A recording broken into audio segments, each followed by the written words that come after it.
ආයිබෝන් අහලා තිබුණා අපේ කැරට් 18 කැරට් 18 22 වෙනස මොකක්ද කියලා. ඉතින් අපි මෙතන ගත්ත අපි කැරට් 18 සෙට් එකක්. මේ තියෙන කැරට් 18. හරිද? මෙතන තියෙන්නේ මේ සෙට් එක පේන්න තියෙන්නේ කැරට් 22 සෙට් එකක් තියෙන්නේ. එතකොට අතන බලන්න ඕනේ අපි දැනගන්න ඕනේ පියුරිටි එකේ තමයි වෙනස තියෙන්නේ. ගෝල්ඩ් පියුරිටි එක. හරිද? සාමාන්‍යයෙන් මේ කලර් එකෙන් උනත් මේක අල්ලන්න පුළුවන්. කැරට් 22 ගත්තොත් එහෙම මෙන්න මේ කලර් එකෙන් තමයි එන්නේ. මම දැන් පෙන්නන්න අනිත් ගෝල්ඩ් 18 ගත්තම මෙන්න මේ කලර් එකෙන් තමයි එන්නේ. හරිද? ඉතින් කලර් එකෙන් පුළුවන් ඊට පස්සේ වැදගත්ම දේ තමයි පියුරිටි එක, පියුරිටි නම්බර් එක. කැරට් 18 ගත්තම පියුරිටි නම්බර් එක තියෙන්නේ 750. හරිද? මම ඒක ඔයාලට සමීපව පෙන්නන්න ඉලක්කම කොහොමද තියෙන්නේ කියලා. ඊට පස්සේ කැරට් 22 තියෙන්නේ 916. එතකොට කැරට් 22යි කැරට් 18යි මිල ගණන් වල ලොකු වෙනසක් තියෙනවා.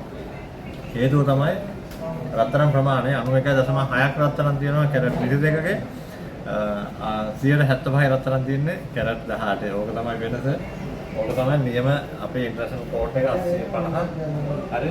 ඉතින් 22 අපි ඒකයි කියන්නේ. ඉතින් ගොඩ දෙනෙක් අහනවා දැන් මෙහෙම දාපුවම අහලා තිබුණා කැරට් 22ද හොද කැරට් 18ද කියලා. ඉතින් අහන්න දෙයක් නැහැ.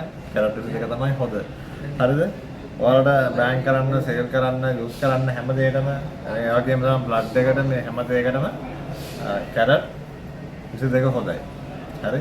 එතකොට කැරට් 18ට වැඩිය. හරි. ඉතින් කැරට් 18 මේකින් charge එක වැඩි. මෙයාගේ මේකින් charge එක වැඩි. මෙයාගේ හයිය වැඩි. හරිද? මෙයා ටිකක් soft ගතියයි කැරට් 22. හැබැයි මේකින් charge එක කැරට් 18 තරම්ම නැහැ. හරිද? කැරට් 18 ගොඩක් වැඩි මේකින් charge මෙයාලගේ 22 මේකින් charge එක අඩුයි. ඉතින් කම්පෙයාර් කරනවා නම් ඔච්චරයි කම්පෙයාර් කරන්න තියෙන්නේ හරියටම කැරට් 18 22. හරි. ඉතින් කමන්නේ ඔයාලට එක්ස්ටෙන්ඩ් කරන්න පුළුවන් කැරට් 18 අර 22කට යන්න බජට් නැත්නම් 18න් හරි කමන්නේ බයි කරන්න. ඉතින් ඔයාලට ඒක 22කට කන්වර්ට් කරලා 22කට චේන්ජ් කරගන්නීමේ හැකියාවක් තියෙනවා. ඉතින් මේ සම්බන්ධයෙන් ගැටලු දෙන කට්ටිය අපිට කමෙන්ට් එකක් දාන්න.